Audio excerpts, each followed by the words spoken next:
Today we're going to be bringing my LS E30 to the scales to get a curb weight as well as axle weights. But before we do that, we should talk a little bit about what I've actually done to my car compared to a stock E30, just so when we go to the scales, the numbers actually mean something. So as our baseline, a completely stock 325i coupe weighs about 2,600 pounds with 52.4% of that weight on the front and 47.6% of that weight on the back. Now, I just found these numbers online, so I don't know if that's completely accurate, but at least this is a good place for us to start. So my car started off as a 325i. It has power windows, power sunroof, manual seats, and battery in the trunk. And then of course we did our LS3 swap to it. It's got a Tremec T56 transmission. And so there was a little bit of weight added to the car from that swap, but also during the build process, we did a couple things that might attribute to some weight reduction. So I've got a little list here.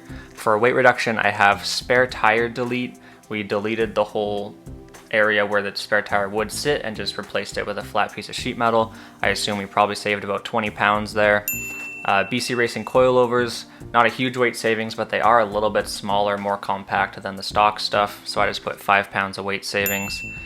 Heater and blower motor delete, about 20 pounds saved there maybe. Chase Bay's brake booster delete, I just put 5 pounds of weight savings because we just don't have the booster sitting in there and maybe just a couple other little pieces. And then lastly, we did a custom body wiring harness on the car, so I rewired the entire car, so I was able to just get rid of lots of the redundancies and wire and whatever little modules and stuff, so I have another 5 pounds of weight savings there. So for our total for weight savings, I have 55 pounds. And of course, we also had to add weight to the car to make this build work. So what I have for adding weight to the car is bigger wheels and tires. I have 10 pounds. Strut tower bars, another 10 pounds. Pulling out the cast M20 engine at 400 pounds and putting in the aluminum LS3 at 420 pounds adds 20 pounds to the car. Pulling out the Jetdrag 260 transmission at 80 pounds and putting in the Tremec T56 at 120 pounds adds 40 pounds to the car. Dual 2.5-inch exhaust, it's a little bit more exhaust than you would see on a stock E30, so I have an extra 20 pounds on the car for that. And then E36 sport seats, I think they're a little bit bigger and heavier, so I have those down at 5 pounds, which brings our total for weight addition to 105 pounds. Now, the engine base shave, I don't know if this added weight or removed weight because yes, we did add a lot of material filling in little holes and stuff, but we also removed some weight by removing like the battery tray and little brackets and everything, so I don't really know which way that goes, so I'm just not going to add any weight for that. So we've got 55 pounds of weight reduction, 105 pounds of weight addition, which brings our net weight change to 50 pounds. So my guess for the weight of the car is right around 2,650 pounds compared to the stock E30, which is 2,600.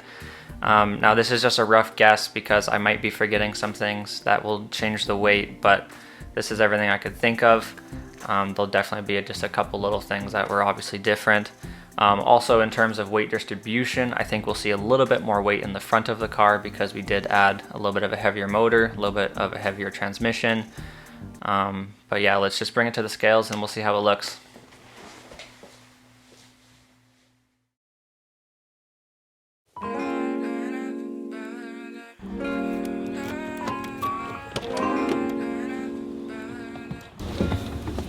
Alright, quick stop before we go to the scales. I want to stop by the gas station and just top it up so that we have a full tank in this thing.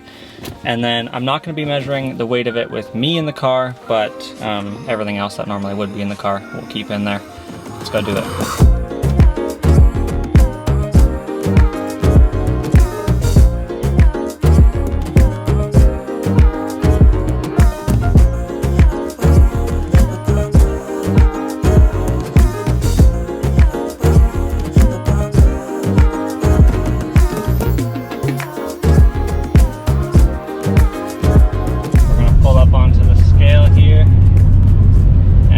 Start with just getting the weight of the entire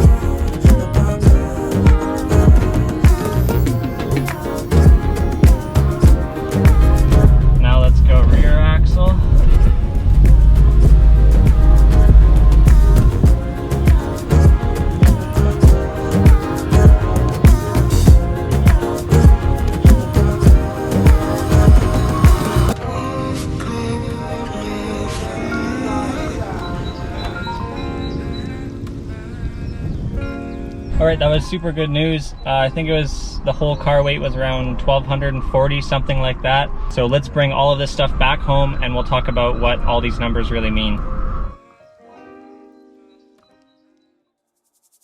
Okay, so the scales were measured in kilograms because Canada, so I'm going to convert all these into pounds so that it actually makes sense. So the total weight of my E30 is 2,755 pounds. So that gives us a 155 pound difference between my E30 and a stock E30, which is really not all that bad. That's just like having a passenger sitting in the car with you.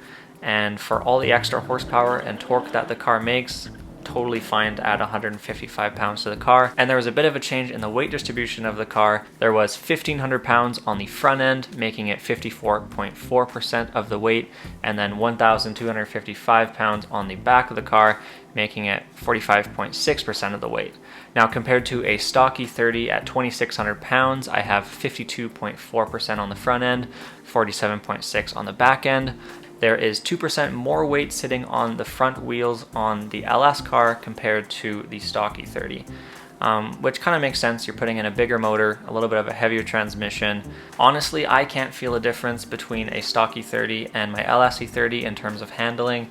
So for that little bit of weight change, I think it's honestly really quite worth it. So now that I know how much my car weighs, I really want to get it to the dyno to get some wheel horsepower numbers, determine its power to weight ratio, and then we can compare it to some other popular cars to just see how it compares really. I've been guessing that it's around the 400 wheel horsepower mark, but I really think it's about time that we get some real solid numbers. So that's a video that we'll be coming up with real soon this summer. The last thing I want to mention is Clayton and I designed this card game. It's called Burnout, and it's essentially Cards Against Humanity, but designed for car enthusiasts. It's lots of fun to play with your car friends. Even if you're playing with non-car friends, it's kind of fun too, because they'll just throw in random cards that don't make any sense, but they end up being funny. So if you want to pick up a pack of that game, then go to our website, slightlyMADcustoms.com, and order one of those guys. It's a great way to support the channel and also get a fun game to play with your friends. Besides that, I'll see you next Thursday.